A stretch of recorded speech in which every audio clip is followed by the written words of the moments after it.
Hello students, इस वाली video में हम बात करेंगे section 3 of CTET which is environmental studies. तो इस वीडियो में हम पूरे 30 क्वेश्चंस करेंगे। मैं दोबारा बता दूं, हम अगस्त 2023 का पेपर डिस्कस कर रहे हैं। तो चलिए स्टार्ट करते हैं। तो क्वेश्चन नंबर 61 देखेंगे हम। क्वेश्चन नंबर 61 कहता है, a teacher wants to select synchronous communication with the students for teaching EVS, which of the following will she choose. एक शिक्षिका ईवीएस शिक्षण के लिए अपने विद्यार्थियों के साथ तुल्यकालिक सिंक्रोनस संप्रेषण का चयन करना चाहती है, वह निम्नलिखित में से किसे चुनेगी। तो सिंक्रोनस कम्युनिकेशन का मतलब होता है जब मैं सेंड कर रही हूँ तब वो रिसीवर को रिसीव हो जाए। तो मतलब इसमें जो करेक्ट ऑप्शन होगा वो क्या होगा, देखो, प्री रिकॉर्डेड वीडियोस सिंक्रोनस नहीं कहलाएंगी, सोशल मीडिया पोस्ट भी सिंक्रोनस नहीं कहलाएंगी, जो ब्लॉग्स होंगे वो भी सिंक्रोनस नहीं कहलाएंगे। तो जो करेक्ट आंसर होगा वो होगा option number 4, video conferencing, online chat sessions and phone calls. ठीक है, this will help her to synchronous communication. Now moving to question number 62. 62 कहता है, if theme travel rail station depicts utilization of community resource in EVS, which of the following will complete theme food। देखो, travel जो है वो railway station EVS के एक सामुदायिक संसाधन का उपयोग को दर्शाता है। तो निम्नलिखित में से कौन पूरा करेगा थीम भोजन को। तो देखिए ऑप्शंस देख लेते हैं। तो भोजन को पूरा करने वाला जो थीम होगा वो होगा एग्रीकल्चरल फार्म। तो 62 का option number 1 is the right answer. Now moving to question number 63। Question number 63 क्या कहता है, while teaching EVS, a teacher's statement question which encourages students to elaborate on an answer either on their own or from the response of their peer is। तो EVS शिक्षण के दौरान एक शिक्षक का बयान प्रश्न जो विद्यार्थियों को स्वयं में अपने साथियों की प्रतिक्रियाओं से उत्तर को विस्तृत करने के लिए प्रोत्साहित करता है, वो क्या होगा, वो एक खोजपूर्ण प्रश्न कहलाया जाएगा, प्रोबिंग। तो 63 का option 1 is the correct answer. Moving to question number 64. 64 कहता है, Anita prepares a unit plan to teach the theme family. Which of the following will be the title of a unit plan। Anita परिवार theme को पढ़ाने के लिए एक इकाई योजना तैयार करती है। निम्नलिखित में से कौन सा उसकी इकाई योजना का शीर्षक होगा। तो देखो क्या कौन सा होगा, जो सारे एस्पेक्ट्स को, फैमिली के सारे एस्पेक्ट्स को कवर कर रहा होगा। तो ऑप्शन नंबर 4 जो है उस फैमिली के सारे एस्पेक्ट्स को कवर कर रहा है। Relationship, gender roles, occupation as socio-cultural entity in changing times। So option number 4 will be the correct answer for question number 64. Now moving to question number 65. Miss Sheetal likes to use stories and poems in primary class to explain various concepts of EVS। ठीक है, the most appropriate logic for her using stories and poem is to। देखो appropriate logic पूछा गया है, सबसे ज़्यादा most appropriate logic कौन सा होगा, सबसे उपयुक्त तर्क होगा। Complete the EVS syllabus as well as students have heard them before coming to school। नहीं, ये एप्रोप्रिएट लॉजिक नहीं होगा। Encourage the students to write their own poems and stories. बिल्कुल, विद्यार्थियों को अपनी कविताओं और कहानियों को लिखने के लिए प्रोत्साहित करना। Make the students aware of diversity in language and culture. बिल्कुल, विद्यार्थियों को भाषा और संस्कृति में विविधता के बारे में जागरूक बनाना। Make the lessons more interactive, enjoyable and interesting. बिल्कुल, पाठों को अधिक संवादात्मक, सुखद और दिलचस्प बनाना। बिल्कुल, तो इसका जो करेक्ट आंसर होगा वो होगा option number 3, B C D. ठीक है, तो 65 का आंसर होगा ऑप्शन 3। ठीक है, now moving to question number 66। Question number 66 कहता है, which of the following option is a major objective of teaching EVS from class 1 to 5। कौन सा विकल्प कक्षा 1 से 5 तक EVS पढ़ाने के लिए एक मुख्य उद्देश्य है। तो क्या इसका जो मुख्य उद्देश्य होगा वो होगा acquiring skills to carry out hands on activities independently. नहीं, मुख्य पूछा है major objective. Preparing students for studying science at the middle level. नहीं। Developing in depth understanding of the basic concept of the subjects. नहीं, ज़्यादा in depth नहीं पढ़ाना है, 1st to 5th की बात चल रही है। Helping learners link classroom learning to life outside the school. बिल्कुल, शिक्षार्थियों को कक्षा के अधिगम को स्कूल के बाहर के जीवन से जोड़ने में मदद करना कक्षा 1 से 5 तक EVS पढ़ाने का मुख्य उद्देश्य है। Now moving to question number 67। An EVS teacher demonstrated an experiment in which in a class in which an egg sinks in the tumbler with water but floats upon adding salt to the water। Which of the following is the most appropriate explanation she gave to the students' inquiry। मतलब एक EVS शिक्षक कक्षा में प्रयोग प्रदर्शित करता है जिसमें एक अंडा पानी के ग्लास में डूब जाता है लेकिन पानी में नमक मिलाने पर तैरता है। विद्यार्थियों की पूछताछ के लिए वह निम्नलिखित में से कौन सा सबसे उपयुक्त व्याख्या दे सकती है। बच्चों को वो बोले प्रत्येक विद्यार्थी को पानी के विभिन्न वस्तुएं डालकर स्वयं निष्कर्ष निकालने दे। नहीं, मोस्ट एप्रोप्रिएट पूछा हुआ है। ठीक है, पानी के घनत्व का कारण अंडा तैरता है, ये कोई आंसर नहीं होगा। आप उच्च कक्षाओं में सही करंट सीखेंगे, ये तो बिल्कुल भी नहीं होगा। अलग अलग मात्रा में नमक के साथ प्रयोग करें और उसका अवलोकन करें, ये इसका करेक्ट आंसर होगा। Conduct and observe the experiment with different amount of salt. तो 67 का option number 4 is the right answer. Moving to question number 68 question कहता है learning and EVS need to be oriented to process skills relating to observation, identification, classification etcetera. ठीक है, reason देखते हैं। Through acquiring various process skills, the learning outcomes of EVS learning are expected to be achieved. ठीक है, EVS के सीखने को अवलोकन, पहचान, वर्गीकरण आदि से संबंधित प्रक्रिया कौशल के लिए उन्मुख होने की आवश्यकता है। ये अभिकथन है। कारण क्या है? विभिन्न प्रक्रिया कौशल प्राप्त करने के माध्यम से EVS के सीखने के परिणामों को हासिल करने की संभावना होती है। बिल्कुल, दोनों ही ऑप्शन सही हैं हमारे। असर्शन और रीजन दोनों ही सही है, और जो रीजन है वो करेक्ट एक्सप्लेनेशन है असर्शन का। ठीक है, तो option number 2 is the correct answer. Now moving to question number 69. 69 कहता है an EVS teacher should lay emphasis on dash while preparing question for summative assessment. एक EVS शिक्षक को योगात्मक मूल्यांकन के लिए प्रश्न पत्र तैयार करते समय किस पर जोर देना चाहिए? तो देखेंगे options. Length and objective of the question paper, नहीं, ये तो खत्म ही हो गया। Content coverage and objective of the question paper, ये भी देखते हैं ऑप्शन। नेक्स्ट देखते हैं total marks and content coverage of the question paper, नहीं। Length and total marks of the question paper, नहीं। कंटेंट कितना वो कवर कर रहा है और ऑब्जेक्टिव क्या है क्वेश्चन पेपर का, तो answer option 2 is the correct answer for question number 69। Moving to question number 70। 70 कहता है which of the following is not a learning outcomes in EVS for class 3। ठीक है, कक्षा 3 के विद्यार्थियों के लिए ईवीएस में निम्नलिखित में से कौन सा सीखने का परिणाम नहीं है पूछा गया है। Not voices opinion on good and bad touch, नहीं, ये नहीं है। ये तो अच्छा, ये तो होगा, नहीं है पूछा है। Voices opinion on issues observed experience and related to social practice such as discrimination and ownership of resources, यही एक लर्निंग आउटकम नहीं होगा, क्योंकि आगे ऑप्शन सही हैं। Observe rules in few local indoor outdoor games, identifies directions of classroom, कक्षा की दिशाओं की पहचान करना, कुछ स्थानीय इंडोर आउटडोर खेलों के नियमों का अवलोकन करना, अच्छे और बुरे स्पर्श पर अपनी राय व्यक्त करना, ये तीनों ही परिणाम होंगे सीखने के, लेकिन जो ऑप्शन नंबर 2 है वो इसका करेक्ट आंसर होगा। It is not a learning outcome. Moving to question number 71। You have to select an EVS text book for your students of class 3 to 5। Which of the following criteria is most appropriate for the purpose. देखिए most appropriate पूछा है, तो देखते हैं option क्या है। Picture in the book should be big and colourful, नहीं यार, ये मोस्ट एप्रोप्रिएट तो नहीं होता। The language should be simple and according to the mental level of students. हम कैसे जज कर सकते हैं कि किसी बच्चे का क्या मेंटल लेवल है? ठीक है, 71 का ऑप्शन नंबर 3 देखेंगे तो वो क्या कहता है, the textbook should be illustrated and appealing to students, नहीं। The textbook should be child oriented and devoid of any stereotypes और derogatory attitudes based on gender, caste, class and region, बिल्कुल यही text book में होना चाहिए।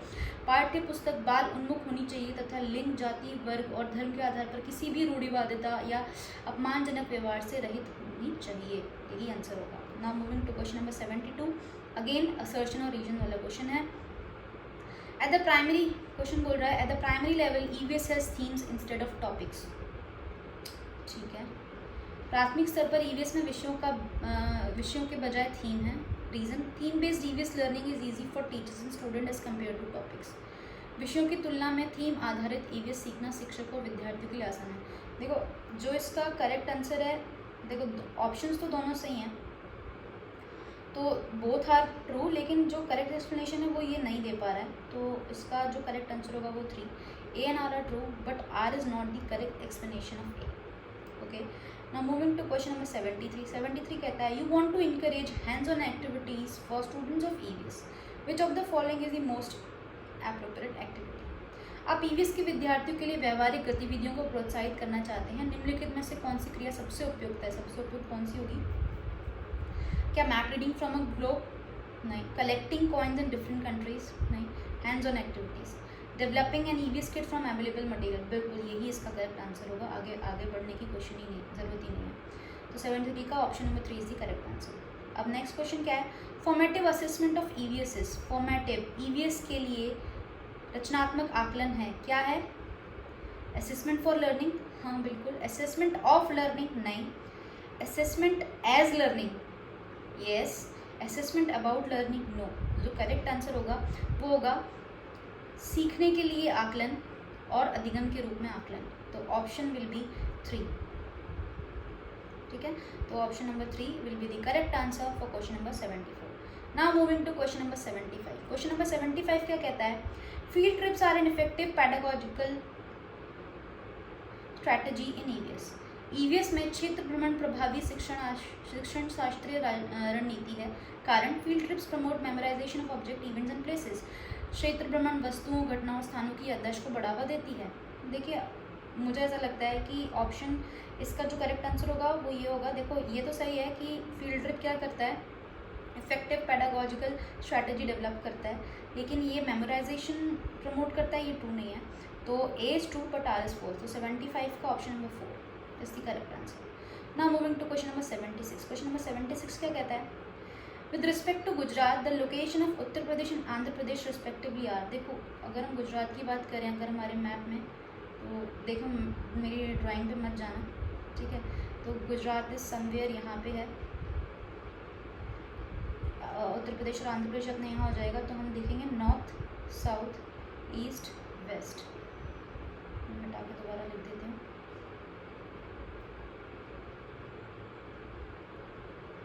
गुजरात यहाँ पे, तो ये हो गया नॉर्थ, साउथ, ईस्ट, वेस्ट. अगर हम यूपी की बात करें तो यूपी पड़ेगा नॉर्थ ईस्ट में और आंध्र प्रदेश पड़ेगा साउथ ईस्ट में. तो करेक्ट आंसर होगा 76 का ऑप्शन नंबर 3. वो क्वेश्चन नंबर 77. क्वेश्चन नंबर 77 क्या कहता है? Rama plays cricket with his friends every evening. Which energy does he use to play cricket? बहुत ही सिंपल क्वेश्चन है, मस्कुलर एनर्जी. 77 का क्वेश्चन ऑप्शन नंबर 3, मांसपेशियों की ऊर्जा. Question number 78. When we burn fuel we get. जब हम ईंधन को जलाते हैं तो हमें क्या प्राप्त होती है? तो देखिए, हमें एक तो प्रकाश, हीट, ऊष्मा एवं प्रकाश ऊर्जा, मतलब हीट एंड लाइट एनर्जी हमें मिलती है. 78 का option number 2. Now moving to question number 79.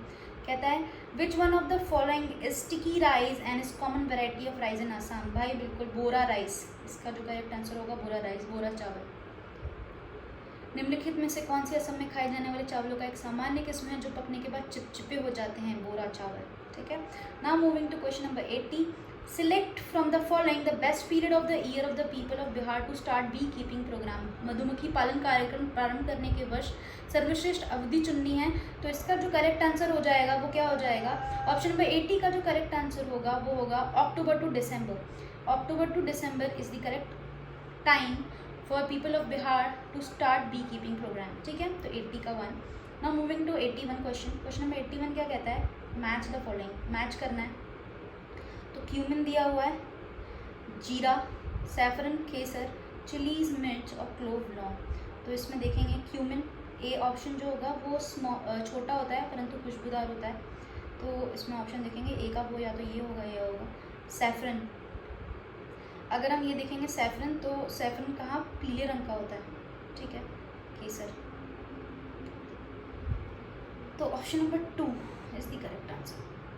ठीक है, क्योंकि चिलीज जो है सी का 2 option, originated in South America, और D club appears like an L, बिल्कुल कील की तरह दिखता है. तो 81 का option number 2 is the correct answer. Now moving to question number 82. The coastal state UT of Bay of Bengal. Bengal की खाड़ी की तटवर्ती राज्य केंद्र शासित प्रदेश है. कौन सा है जी? ये इसका जो करेक्ट आंसर होगा वो होगा उड़ीसा. ठीक है. Question number 83. Consider the following statement about forest. ठीक है, इसमें कुछ जनरल नॉलेज दी हुई है. तो अगर आपको बेसिक थोड़ा बहुत करंट अफेयर्स का या आपको थोड़ा बहुत आइडिया है तो आप इस क्वेश्चन को अटेम्प्ट करके आ सकते हैं. अदरवाइज बहुत मुश्किल हो जाता है ऐसे क्वेश्चन को अटेम्प्ट करना. तो इसका जो करेक्ट आंसर होगा वो क्या होगा? वो होगा the torang means forest in Kurukh language. बिल्कुल. फिर the village council panchayat in Jharkhand decides which family will get how much land for the farming by lottery. नहीं. Next, the right of Forest Act 2007 gives the right to people who have been living in the forest for at least 15 years. नहीं. About 3/4 people in Mizoram are linked to the forest. बिल्कुल. तो option number 4 is the correct answer of 83 question. ना question number 84. देखो, मैंने ऐसा same question पिछले वाले discussion में भी कराया था ईवीएस के. वहाँ पे भी सेम यही क्वेश्चन दिया हुआ था. मास दिया हुआ था ऑब्जेक्ट का, निकालना था, सॉरी, डेंसिटी और वॉल्यूम दी हुई थी. तो जिस बच्चे को फॉर्मूला पता है वो इजीली निकाल सकता है. तो density is mass by volume होता है. मास दिया, मास निकालना है तो डेंसिटी इंटू वॉल्यूम हो जाएगा. डेंसिटी आपको दी हुई है 24 ग्राम पर ml. ठीक है, और वॉल्यूम आपको दी है 6. तो 24 को 6 से गुणा करेंगे तो 144 ग्राम आएगा. ये मास हो जाएगा. तो ये ये इसका करेक्ट आंसर है। अब ज़रूरी नहीं है मास पूछे, क्या पता वो मास और वॉल्यूम दे दे, डेंसिटी पूछ ले, किसी भी तरीके से क्वेश्चन आ सकता है। Now moving to question number 85। 85 कहता है which of the following statement about snacks